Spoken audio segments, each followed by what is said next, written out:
دوستوں، لوگ کہتے ہیں کہ سندر پور نامی ایک گاؤں میں ایک آدمی رہا کرتا تھا جس کا نام موہن داس تھا۔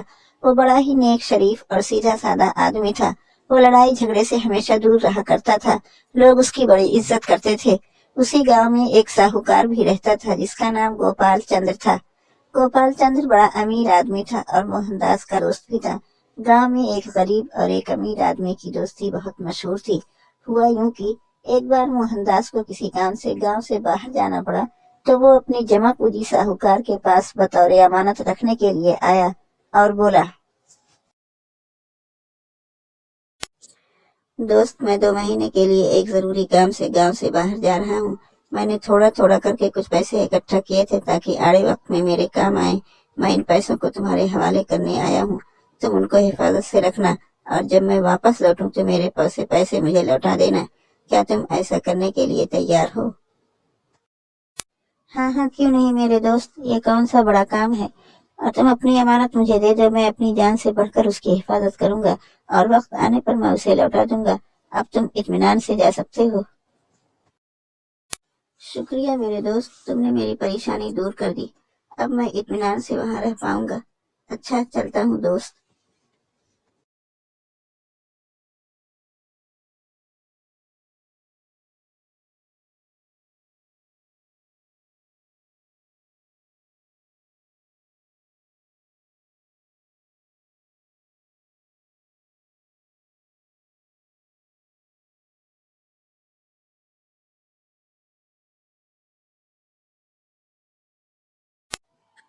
اور جب 2 مہینے بعد گوپال چندر واپس لوٹا اور موہن داس کے پاس اپنی امانت لینے پہنچے تو بولا، دوست، میں واپس آ گیا ہوں، تم میرے پیسے مجھے لوٹا دو۔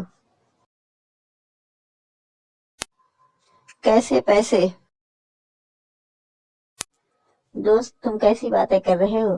کیا تم بھول گئے؟ آج سے ٹھیک 2 مہینے پہلے میں نے تم کو کچھ روپے رکھنے کے لیے دیے تھے، میں وہی لینے آیا ہوں۔ موہن داس، تم مجھ پر الزام لگا رہے ہو۔ تم نے مجھے پیسے ویسے کچھ نہیں دیے ہیں۔ کیا میں تمہیں اتنا غریب نظر آتا ہوں کہ میں تجھ جیسے غریب کے پیسے کھا جاؤں گا، یا پھر میں تمہیں بے ایمان نظر آتا ہوں؟ ارے، میں نے تم سے ڈھنگ سے بات کیا کر لی تو اس کا مطلب یہ نہیں کہ تم مجھے چور ہی بنانے لگ جاؤ۔ میں کتنا امیر ہوں یہ دنیا جانتی ہے، ٹٹ پجیے کہیں کے۔ جاؤ، آئندہ اپنی شکل مت دکھانا۔ یہ کہہ کر ساہوکار نے اپنے گھر کا دروازہ بند کر لیا۔ بیچارہ موہن داس روتا ہوا قاضی کے پاس پہنچا اور بولا، قاضی صاحب، میرے ساتھ انصاف کیجیے۔ اور پھر قاضی کو پورا ماجرا کہہ سنایا۔ قاضی نے پوچھا، کیا جب تم نے اسے اپنے پیسے دیے تھے اس وقت تم دونوں کے علاوہ کوئی اور بھی وہاں پر موجود تھا جو اس بات کی گواہی دے سکے؟ نہیں صاحب، اس وقت ہم دونوں کے علاوہ وہاں کوئی بھی نہیں تھا۔ ٹھیک ہے، کل 10 بجے حاضر ہو جانا۔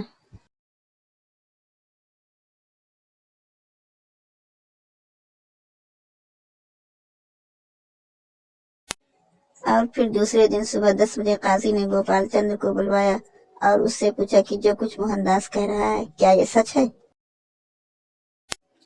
یہ سن کر گوپال چندر بول پڑا، نہیں صاحب، یہ مجھ پر الزام لگا رہا ہے۔ اس نے مجھ جیسے امیر آدمی سے دوستی ہی اسی لیے کی تھی کہ وقت آنے پر مجھے دھوکہ باز ثابت کر کے میرے پیسے اینٹھ لے۔ قاضی نے پوچھا، موہن داس، کیا اس بات کا کوئی گواہ ہے؟ نہیں سرکار، اس وقت وہاں ہم دونوں کے علاوہ کوئی تیسرا آدمی موجود نہیں تھا۔ قاضی نے کہا، غور سے سوچو، اس وقت اس جگہ پر کوئی بھی جانور، چرند پرند، انسان، پیڑ پودے، اینٹ پتھر، کچھ بھی تو رہا ہوگا۔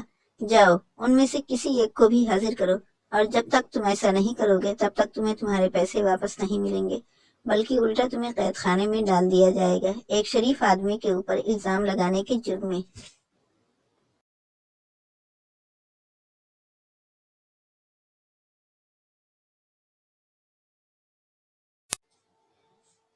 اور پھر تقریباً 1 گھنٹے کے بعد قاضی بولا، اتنی دیر ہو گئی، ابھی تک موہن داس لوٹا نہیں۔ لگتا ہے اسے میرے گھر کے سامنے لگے آم کے درخت کو یہاں تک لانے میں کافی دقت پیش آ رہی ہے۔